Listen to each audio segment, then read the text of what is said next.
आज बात करते हैं भारत के सबसे बड़े किले चित्तौड़गढ़ की। ये सिर्फ एक किला नहीं बल्कि यूनेस्को की वर्ल्ड हेरिटेज साइट भी है और इसे यूं ही नहीं राजस्थान का गौरव कहा जाता है। इसके पीछे एक लंबी दिलचस्प कहानी है। राजस्थान में एक कहावत बहुत मशहूर है, गढ़ तो चित्तौड़गढ़, बाकी सब गढ़ैया।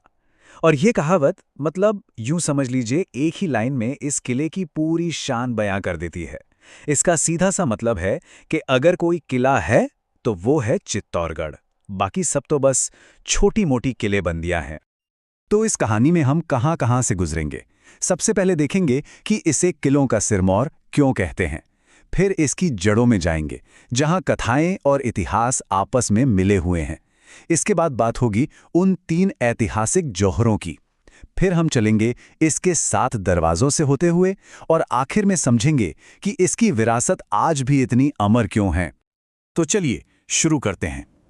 सबसे पहले ये समझने की कोशिश करते हैं कि आखिर क्यों इस किले को, जिसने इतिहास की कुछ सबसे खूनी लड़ाइयां देखी हैं, राजस्थान के सभी किलों में सबसे ऊंचा दर्जा दिया जाता है। तो देखिए, चित्तौड़गढ़ मेवाड़ की राजधानी तो था ही, लेकिन इसकी लोकेशन कमाल की थी। ये मेसा पठार पर बना हुआ है। अब इसका मतलब क्या था? इसका मतलब था कि जिसका भी इस किले पर कब्जा है, उसका मालवा से दिल्ली और गुजरात जाने वाले बड़े बड़े व्यापारिक रास्तों पर कंट्रोल था। जाहिर है, इसीलिए यह किला हमेशा से ही बड़े बड़े बादशाहों की नजरों में रहा। अब आते हैं इसकी शुरुआत पर। और चित्तौड़गढ़ की जो नींव है ना, वो बड़ी दिलचस्प है।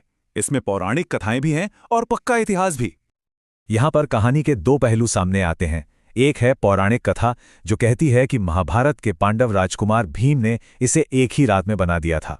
सोचिए, दिव्य शक्ति। और दूसरी तरफ है ऐतिहासिक तथ्य, जो बताता है कि इसे 7वीं सदी में मौर्य राजा चित्रांगद मौर्य ने बनवाया था। एक तरफ देवों की शक्ति, दूसरी तरफ राजाओं की महत्वाकांक्षा। और ये किला सिर्फ बना नहीं, इसकी किस्मत में तो बार बार बदलना लिखा था। ये टाइमलाइन देखिए, ये किले के अशांत इतिहास की गवाह है। 7वीं सदी में मौर्यों ने बनाया, फिर गुहिल वंश के बप्पा रावल ने इससे जीता, फिर ये मालवा के परमारों के पास गया, फिर गुजरात के सोलंकी आए और फिर वापस गुहिल वंश ने इसे हासिल किया और सदियों तक राज किया। मतलब ये किला हमेशा से ही सत्ता का केंद्र रहा है। लेकिन चित्तौड़ का इतिहास सिर्फ राजाओं के आने जाने और जीत हार की कहानी नहीं है। इसकी दीवारों ने कुछ ऐसी त्रासदियां भी झेली हैं जिन्होंने इतिहास का रुख ही मोड़ दिया। और इनमें सबसे गहरे जख्म हैं 3 ऐतिहासिक जौहर। जी हां, 3 बार इस किले ने ऐसी हार देखी, ऐसी तबाही झेली कि इसके जवाब में जौहर जैसा एक अंतिम कदम उठाया गया। ये 3 जख्म चित्तौड़ के इतिहास के सबसे गहरे निशान हैं। तो आखिर ये जौहर था क्या? ये एक बहुत ही गंभीर राजपूत प्रथा थी। जब हार तय हो जाती थी, जब कोई उम्मीद नहीं बचती थी, तब दुश्मन के हाथों में पड़ने, अपमान और गुलामी से बचने के लिए रानियां और बाकी महिलाएं खुद को आग के हवाले कर देती थीं और बाहर मर्द केसरिया बाना पहनकर अपनी आखिरी निर्णायक लड़ाई के लिए निकल पड़ते थे, जहां से लौटना नामुमकिन होता था। ये जो तारीखें और नाम हैं, ये सिर्फ आंकड़े नहीं हैं। 1303 में अलाउद्दीन खिलजी के सामने रानी पद्मिनी का जौहर, 1534 में गुजरात के बहादुर शाह के वक्त रानी कर्णावती का जौहर और 1568 में बादशाह अकबर के हमले के वक्त फूल कंवर के नेतृत्व में हुआ जौहर। ये तीनों सैक्रिफाइस और बहादुरी की वो दर्दनाक कहानियां हैं जो आज भी राजस्थान के लोकगीतों में गूंजती हैं। अब बात करते हैं किले की बनावट की। इसकी सुरक्षा का जो चक्रव्यूह था, वो 7 बड़े बड़े दरवाजों से बना था और हर दरवाजा वीरता की एक अलग ही कहानी कहता है। बस एक पल के लिए सोचकर देखिए, दुश्मन की सेना को किले में घुसने के लिए 1 नहीं, 2 नहीं, बल्कि पूरे 7 दरवाजे तोड़ने पड़ते थे, एक के बाद एक।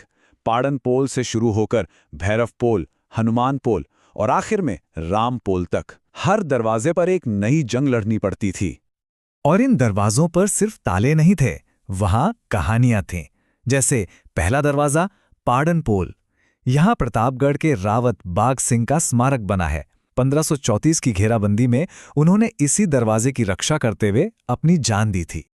अगले दरवाजे भैरव पोल पर हमें 1568 की जंग के 2 महानायकों की याद दिलाई जाती है, जयमल राठौड़ और कल्ला राठौड़।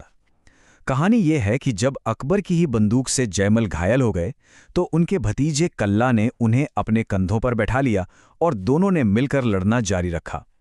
एक शरीर, 4 हाथ और 2 तलवारें। और फिर आखिरी दरवाजे रामपोल के पास एक स्मारक है 16 साल के पत्ता सिसोदिया का। सोचिए, सिर्फ 16 साल की उम्र में वो अकबर की विशाल सेना से लड़ते हुए शहीद हो गए। ये स्मारक सिर्फ पत्थर नहीं है, ये उस दौर के बलिदान की जीती जागती यादें हैं। तो इतना मजबूत किला, इतनी बहादुरी, इसके बावजूद चित्तौड़गढ़ में एक ऐसी कमी थी, एक ऐसी कमजोरी थी जिसने आखिर में राजधानी के तौर पर इसकी किस्मत तय कर दी। और वो कमजोरी क्या थी? यही इसका सबसे बड़ा पैराडॉक्स है। देखिए, एक तरफ तो ये किला ऊंची पहाड़ी पर था, 7 दरवाजे थे, मतलब सीधा हमला करना लगभग नामुमकिन। लेकिन दूसरी तरफ ये बाकी पहाड़ों से कटा हुआ था, तो दुश्मन के लिए इसे चारों तरफ से घेरना और रसद पानी बंद करना बहुत आसान था। किला अंदर से जितना मजबूत, बाहर से उतना ही अकेला। और 1568 के तीसरे जौहर के बाद मेवाड़ के महाराणा उदय सिंह ने इस बात को समझा।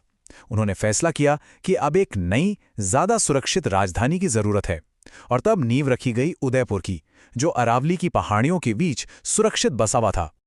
तो आज चित्तौड़गढ़ का किला सिर्फ एक टूरिस्ट स्पॉट या खंडहर नहीं है। ये सम्मान, हिम्मत और आज़ादी के लिए चुकाई गई कीमत का एक जीता जागता स्मारक है। तो सवाल ये उठता है कि सदियों बाद वीरता और बलिदान से सने चित्तौड़ के ये पत्थर